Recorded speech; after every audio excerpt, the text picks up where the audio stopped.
J'ai pu prendre conscience du volume du corps et que le corps, c'est pas juste devant.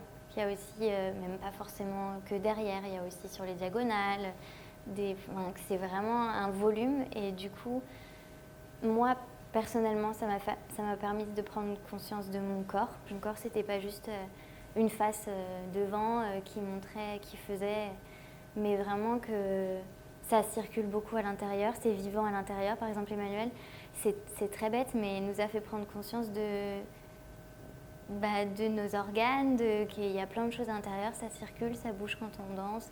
Mon corps est un volume, il n'est pas que frontal. Voilà, c'est un volume dans lequel il y a plein de choses qui doivent pouvoir circuler à l'intérieur.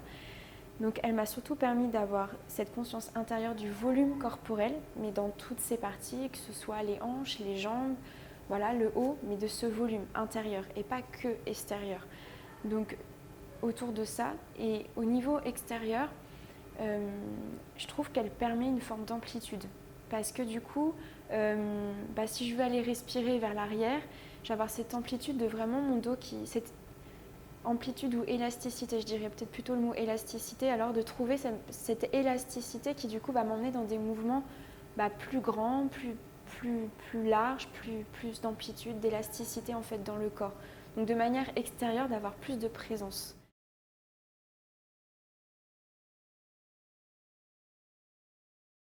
J'avais beaucoup de questions par rapport à notre formation au DE sur qu'est-ce que ma danse, qu'est-ce qui est important pour moi. Je me disais techniquement, j'ai rien d'incroyable, ça veut dire que je danse pas. Enfin, je me posais beaucoup de questions. Pour moi, la danse, c'est pas forcément des prouesses techniques, mais que c'est vraiment un travail de sensation et que pour ça, la respiration aide vraiment à à investir intégralement son corps.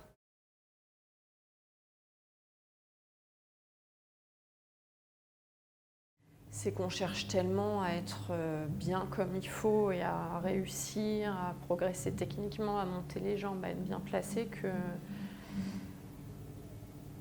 qu'au final on essaye de toujours réajuster de manière volontaire et que finalement on construit un endroit, on déconstruit un autre et on n'arrive pas à trouver en fait le juste milieu et trouver cet équilibre postural.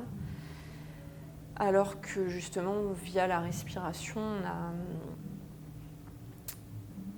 je ne sais pas si on peut dire qu'on est dans un lâcher-prise, mais en tout cas, on arrive à trouver d'autres moyens d'aller dans une virtuosité, en tout cas une autre virtuosité. Et du coup, on trouve les réajustements posturaux par se laisser faire et par des sensations internes plutôt que par une maîtrise musculaire.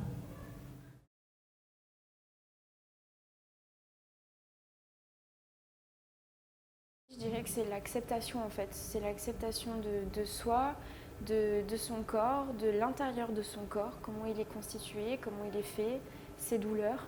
Donc pour moi c'est ça, c'est une acceptation en fait. Mais à travers cette respiration en fait, parce que c'est la respiration qui ouvre les portes et qui permet d'y aller en fait.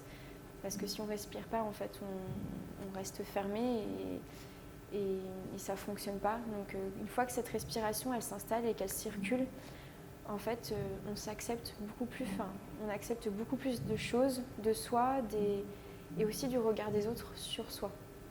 On est plus ouvert, je pense.